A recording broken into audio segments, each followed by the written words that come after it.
Hello বন্ধুরা, welcome to job notification Bangla. বন্ধুরা, border security force অর্থাৎ বিএসএফ এর তরফ থেকে নতুন চাকরির বিজ্ঞপ্তি রিলিজ করা হয়েছে। গ্রুপ বি পোস্টে নিয়োগ করা হচ্ছে। এখানে সম্পূর্ণ পার্মানেন্ট পোস্টে তোমাদের এখানে নিয়োগ করা হবে। তো এখানে কোন পোস্টে নিয়োগ করা হচ্ছে, কি এলিজিবিলিটি ক্রাইটেরিয়া রয়েছে, কি এজ লিমিট রয়েছে, টোটাল কতগুলো ভ্যাকেন্সি রয়েছে, কিভাবে সিলেকশন করা হবে, সমস্ত কিছু নিয়ে ডিটেলসে আলোচনা করব। তাই ভিডিওটা শেষ পর্যন্ত দেখতে থাকো। তো তার আগে তোমাদের কাছে একটা রিকোয়েস্ট থাকবে, তোমরা যদি এই ধরনের চাকরির খবরগুলো নিয়মিত পেতে চাও তো অবশ্যই আমাদের চ্যানেলটা সাবস্ক্রাইব করে পাশে থাকা বেল আইকনটা ক্লিক করে রেখো। তো দেখো, এখান থেকে টোটাল 3 ধরনের নোটিফিকেশান রিলিজ করা হয়েছে, যার মধ্যে থেকে আজকে আলোচনা করব প্রথম নোটিফিকেশান নিয়ে। তো নোটিফিকেশানটা ডাউনলোড করে নেব। তো তারপরে দেখাচ্ছি এখানে কি কি বলা হয়েছে। তো এই রয়েছে অফিসিয়াল নোটিফিকেশান। তো দেখো, নোটিফিকেশান রিলিজ করা হয়েছে government of India ministry of home অ্যাফেয়ার্সের তরফ থেকে, যেখানে বলা হয়েছে directorate general border security force. এখানে তোমাদের নিয়োগ করা হচ্ছে online details advertisement for direct recruitment, মানে সম্পূর্ণ পার্মানেন্ট পোস্টে নিয়োগ করা হচ্ছে। Of group B post, group B পোস্টে তোমাদের এখানে নিয়োগ করা হচ্ছে non gazetted non ministerial in BSF engineering set up for the vacancy year 2024, মানে তোমাদের এখানে ইঞ্জিনিয়ারিং পোস্টে নিয়োগ করা হচ্ছে। সম্পূর্ণ অনলাইন মাধ্যমে তোমরা এখানে ফর্মটা ফিল আপ করতে পারবে। আর এখানে তোমরা ছেলে মেয়ে প্রত্যেকে আবেদন করতে পারবে। দেখো, এখানে বলা হয়েছে male and female Indian citizen, মানে তোমরা ভারতবর্ষের নাগরিক হলে প্রত্যেকে আবেদন করতে পারবে, প্লাস ছেলে মেয়ে তোমরা এখানে প্রত্যেকেই আবেদন করতে পারবে। তো এখানে দেখো, তোমাদের পোস্টের নাম রয়েছে, টোটাল 2 রকম পোস্টে নিয়োগ করা হচ্ছে। প্রথম পোস্টের নাম রয়েছে সাব ইন্সপেক্টর ওয়ার্কার্স। এখানে টোটাল ভ্যাকেন্সি রয়েছে 13টা।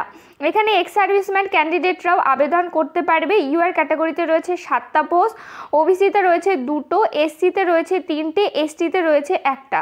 তারপরে রয়েছে junior engineer sub inspector electrical, যেখানে টোটাল পোস্ট রয়েছে এখানে 9টা। এক্স সার্ভিসম্যানরাও এখানে আবেদন করতে পারছো। ইউআর ক্যাটাগরিতে রয়েছে 5টা, ইডাব্লিউএসে 1টা, ওবিসিতে রয়েছে 2টো, এসটিতে রয়েছে 1টা। এইভাবে এখানে ভ্যাকেন্সিগুলো ভাগ করা হয়েছে। আর 2টো পোস্টের ক্ষেত্রেই স্যালারি প্যাটার্ন একই রয়েছে।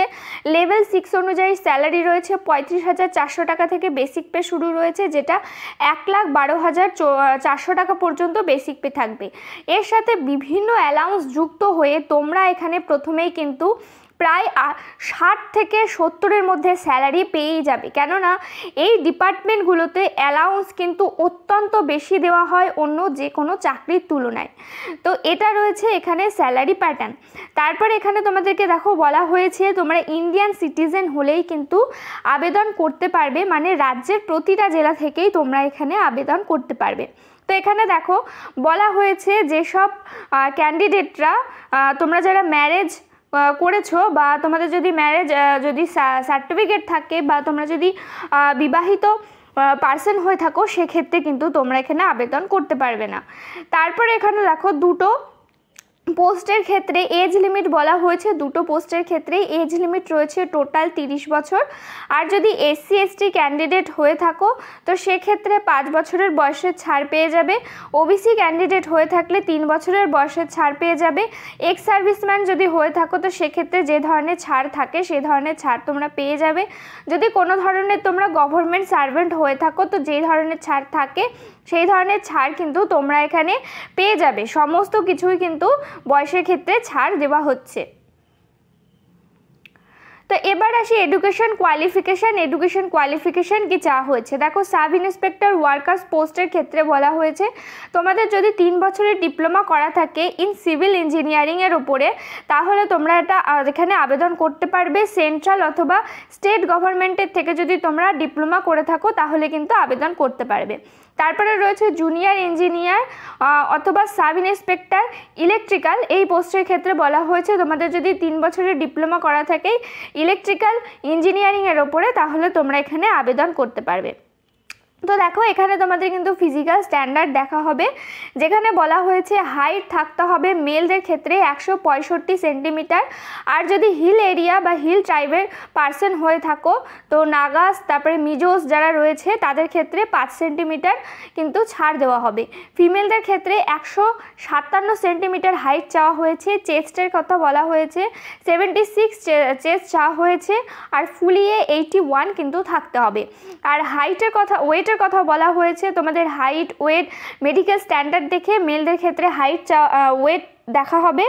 আর ফিমেলদের ক্ষেত্রে ওয়েট কিন্তু মিনিমাম 46 কেজি থাকতেই হবে, তাহলেই কিন্তু আবেদন করতে পারবে।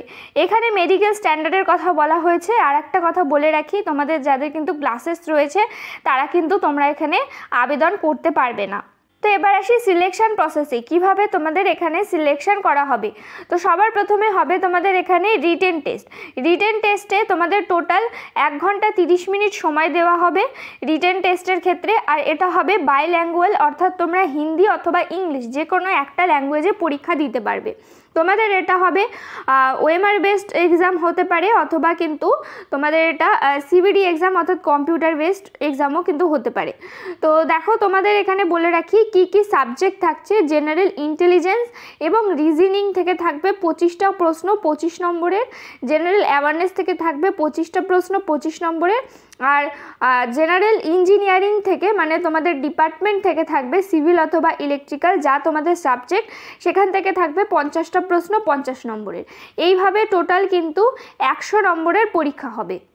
আর এখানে তোমাদের বলে রাখি তোমাদের সিবিটি বেস পরীক্ষা হবে না, তোমাদের কিন্তু ওএমআর বেসডই হবে। তো এখানে যদি তোমরা অ্যাপিয়ার করে যাও তারপরে কিন্তু তোমাদের পরের স্টেজে যেতে হবে। তো তার আগে এখানে দেখো সম্পূর্ণ সিলেবাসটা দেওয়া হয়েছে, তোমরা অবশ্যই নোটিফিকেশনটা ডাউনলোড করে সম্পূর্ণ সিলেবাসটা কিন্তু দেখে নেবে যে কি কি দেওয়া হয়েছে সিলেবাসের মধ্যে।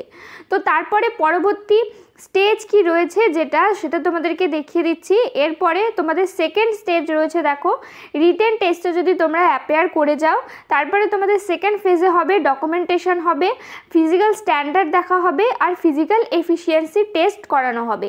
তো এই 3টে ধাপ থাকছে সেকেন্ড ফেজে। তো যার মধ্যে দেখো ডকুমেন্টেশন যেমন হয় সেরকমই হবে, তোমাদের সমস্ত ডকুমেন্টস চেক করা হবে সমস্ত কিছু।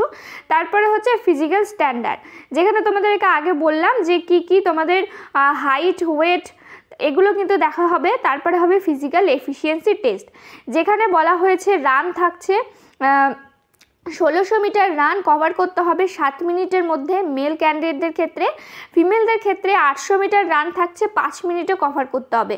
লং জাম্প থাকছে 11 ফিট রয়েছে 3বার চান্স দেওয়া হবে, এটা হচ্ছে মেলদের ক্ষেত্রে। আর ফিমেলদের ক্ষেত্রে 8 ফিট তোমাদের এখানে লং জাম্প থাকছে 3বার চান্স দেওয়া হবে। তারপরে এখানে হাই জাম্প থাকছে 3.5 ফুট ফিট থাকছে, টোটাল 3বার চান্স দেওয়া হবে, এটা রয়েছে মেলদের ক্ষেত্রে। ফিমেলদের ক্ষেত্রে বলা হয়েছে 2.5 ফিট থাকবে হাই জাম্প, যেখানে 3বার কিন্তু চান্স দেওয়া হবে। এইভাবে তোমাদের ফিজিক্যাল এফিসিয়েন্সি টেস্ট কিন্তু করানো হবে। এরপরে যেটা থাকবে তারপরে কিন্তু তোমাদের এখানে একটা প্র্যাকটিক্যাল টেস্ট বা ট্রেড টেস্ট হবে। তোমরা যেই ট্রেড থেকে অ্যাপ্লাই করছো সেই ট্রেড অনুযায়ী তোমাদের এখানে কিন্তু একটা প্র্যাকটিক্যাল টেস্ট হবে। এরপরে মেডিকেল এক্সামিনেশন হবে, তারপরে কিন্তু তোমাদের এখানে ফাইনাল সিলেকশন দেওয়া হবে এই পোস্টগুলোর ক্ষেত্রে। তো দেখো তোমরা এখানে কিভাবে আবেদন করবে। তো আবেদন করার জন্য তোমরা সম্পূর্ণ অনলাইন মোডে অ্যাপ্লিকেশনটা করতে পারবে, যার জন্য লিঙ্ক ভিডিও ডেসক্রিপশন বক্সেও দেওয়া থাকবে, সেখানে গিয়ে কিন্তু তোমরা অনলাইনে অ্যাপ্লাই করতে পারবে। তো দেখো অনলাইন অ্যাপ্লিকেশন অলরেডি শুরু হয়ে গেছে, যার লাস্ট ডেট রয়েছে এপ্রিল মাসের 15 তারিখ। হাতে কিন্তু সময় কম আছে, যদি তোমরা ইন্টারেস্টেড থাকো অতি অবশ্যই কিন্তু এখানে অ্যাপ্লাই করে দেবে। তো অ্যাপ্লিকেশন ফিস রয়েছে টোটাল 200 টাকা, যেটা ইউআর ক্যাটাগরিদের জন্য রয়েছে। আর যদি তোমরা ফিমেল ক্যান্ডিডেট হয়ে থাকো, এসসি এসটি হয়ে থাকো, আর যদি তোমরা বিএসএফে সার্ভিং কোনো পার্সন হয়ে থাকো অথবা এক্স সার্ভিসম্যান হয়ে থাকো, তো সেক্ষেত্রে কোনো ধরনের অ্যাপ্লিকেশন ফিস দিতে হবে না। আর এই 200 টাকা অ্যাপ্লিকেশন ফিসটা তোমরা net banking, credit card, debit card এগুলোর মাধ্যমে কিন্তু অ্যাপ্লিকেশন ফিসটা জমা দিতে পারবে। তো দেখো পরীক্ষার সেন্টার কোথায় কোথায় থাকবে সেটা এখানে বলা হয়েছে। তো পরীক্ষার সেন্টার আমাদের ওয়েস্ট বেঙ্গলে থাকছে না, কাছাকাছি রয়েছে, এখানে গুয়াহাটি রয়েছে এক্সামিনেশন সেন্টার। তো এছাড়া রয়েছে দেখো বেঙ্গালুরু রয়েছে, তারপরে এখানে দেখো জলন্ধর রয়েছে, যোধপুর, দিল্লি, হাজারিবাগ, এভাবে কিন্তু এখানে এক্সামিনেশন সেন্টার রয়েছে। তোমাদের কাছের পিঠে অনুযায়ী কিন্তু গৌহাটি রয়েছে এক্সামিনেশন সেন্টার। যদি তোমরা চাও তাহলে কিন্তু এখানে এক্সামিনেশন সেন্টার হিসেবে চুজ করতে পারো। তো এই ছিল আজকের ভিডিওটা, আশা করি সমস্তটাই কভার হয়েছে। এছাড়াও যদি কোনো ধরনের প্রশ্ন থাকে তো আমাদের কমেন্ট করে জানাতে পারো। ভিডিওটা যদি ভালো লেগে থাকে তো প্লিজ একটা লাইক করে দিও। চ্যানেলে নতুন হয়ে থাকলে চ্যানেলটা অবশ্যই সাবস্ক্রাইব করে পাশে থাকা বেল আইকনটা ক্লিক করে রেখো। এখানে তোমরা নিয়মিত রাজ্য কেন্দ্রের সমস্ত চাকরির আপডেট পেয়ে যাবে। এভাবেই পাশে থেকো, সাথে থেকো। দেখা হচ্ছে পরের ভিডিওতে।